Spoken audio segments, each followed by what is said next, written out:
Nobody in Belhaven Ridge, Kentucky thought much of it when 12-year-old Barrett Colson started spending nearly every free hour that summer out in his family's goat pasture, talking to the herd, one animal at a time, in long, unhurried conversations that nobody else could quite make out from a distance. Barrett had stuttered since he first started forming full sentences as a toddler, a speech pattern that had gotten him teased at school more times than his parents ever fully knew about, and most of Belhaven Ridge assumed the summer he turned 12, spending so much time alone with the goats instead of other kids, was simply a shy, stuttering boy retreating from a world that hadn't been especially kind to him. They weren't entirely wrong about that part. What nobody in Belhaven Ridge understood, not even Barrett's own parents at first, was that those long, patient hours talking to goats who never once interrupted him or laughed at a stuck word had given Barrett something considerably more valuable than comfort. By the time a contagious respiratory illness swept through goat herds across 3 counties that autumn, Barrett was the only person in Belhaven Ridge who caught the sickness in his own herd before a single animal showed the symptoms every other farmer knew to watch for. If stories about finding real strength in what feels like a limitation,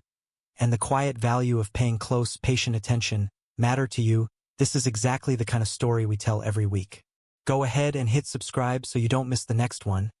And if this story moves you, tap that like button before you go. It genuinely helps this small channel find the people who care about stories like Barrett's. Now let's find out what all those conversations with the goats were really teaching Barrett, and why it mattered more than anyone in Belhaven Ridge understood until autumn came. Belhaven Ridge sits in the hill country of central Kentucky, small farms tucked into hollows and ridgelines where goat raising had become, over the previous 2 decades,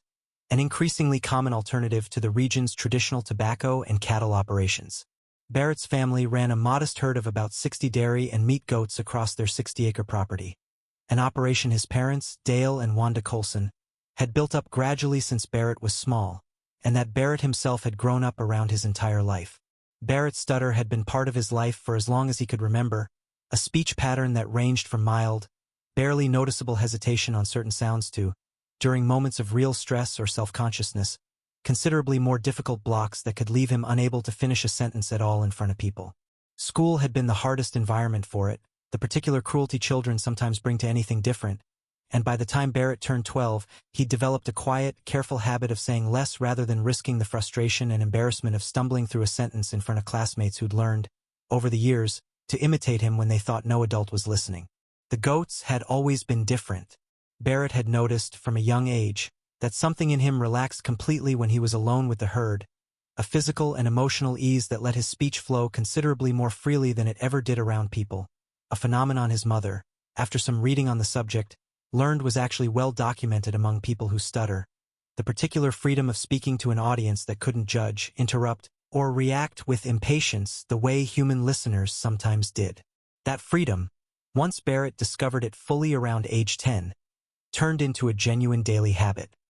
He talked to the goats constantly, narrating his day, working through frustrations from school,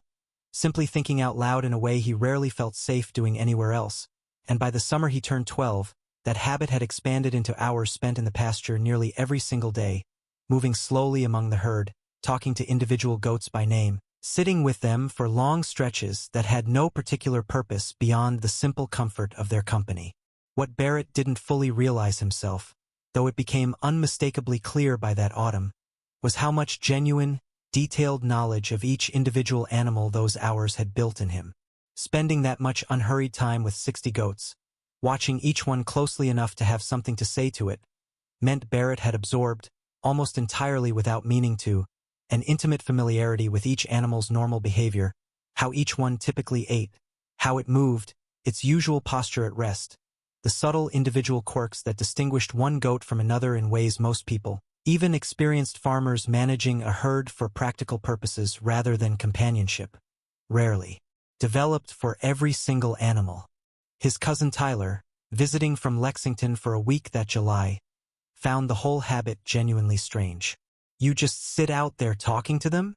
Tyler asked, watching Barrett settle into the pasture grass beside an older doe named Clementine,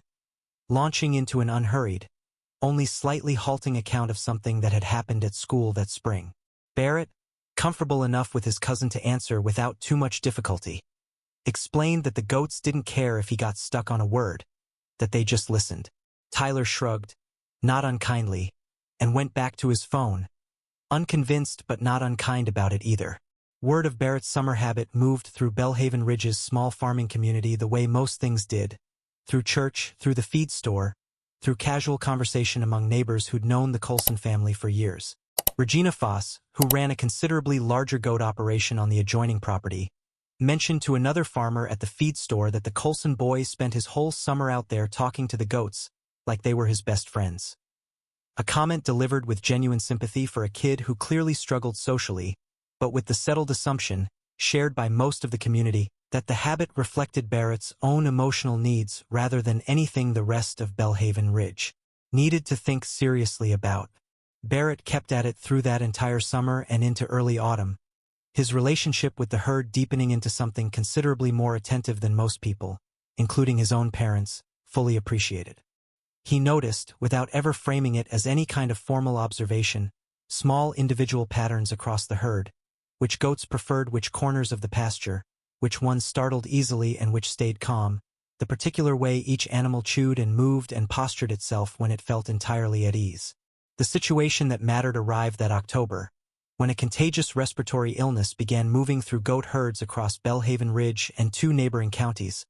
part of a broader regional outbreak that county extension agents were tracking with increasing concern as the season progressed. The illness typically presented, in its early stages, with symptoms subtle enough that most farmers, managing herds for practical production rather than close individual familiarity,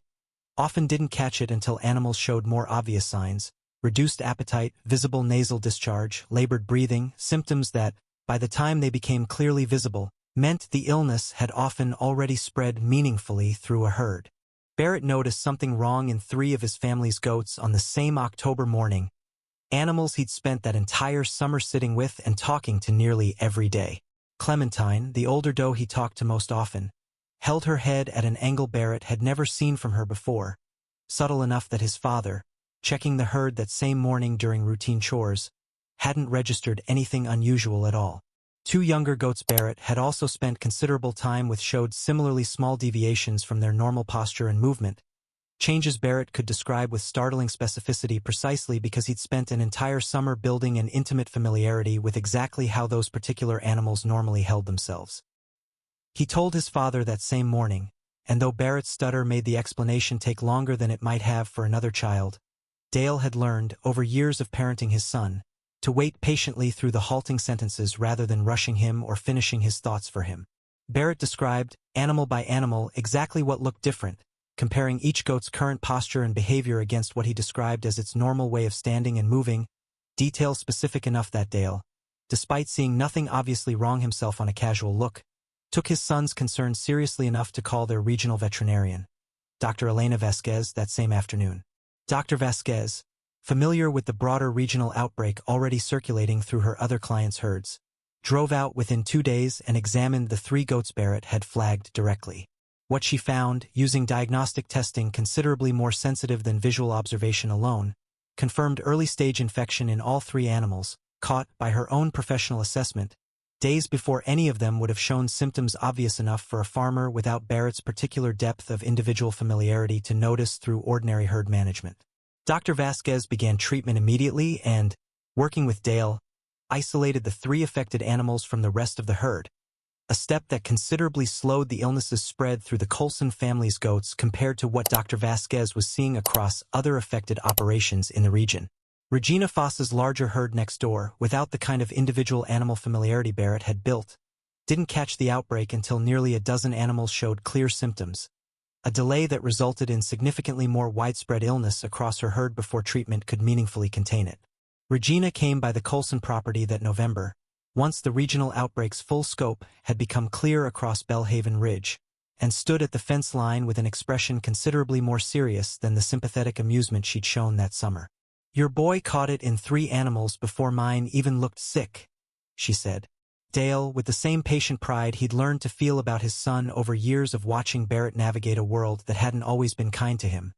explained that Barrett simply knew every one of his goats individually, well enough to notice the smallest thing different about any one of them. Dr. Vasquez, compiling her own notes on the regional outbreak that winter for the county extension office, specifically credited Barrett's early observation in her informal report, noting that the kind of granular, animal-by-animal familiarity Barrett had developed represented exactly the sort of early detection capability most commercial operations, focused on herd-level rather than individual-level management,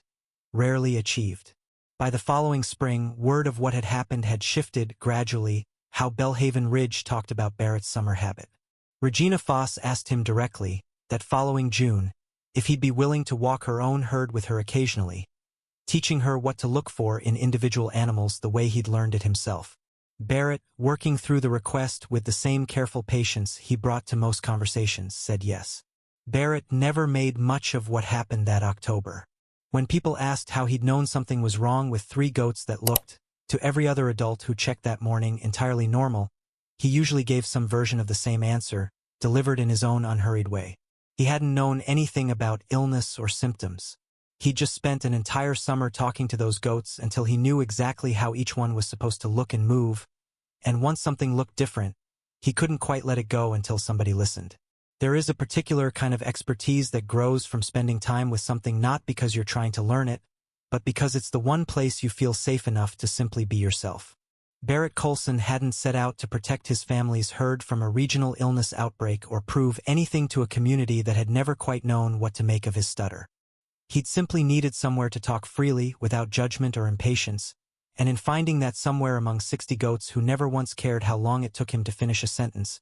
he built a depth of knowledge that ended up matching more than anyone in Belhaven Ridge, including Barrett himself, had ever expected it to.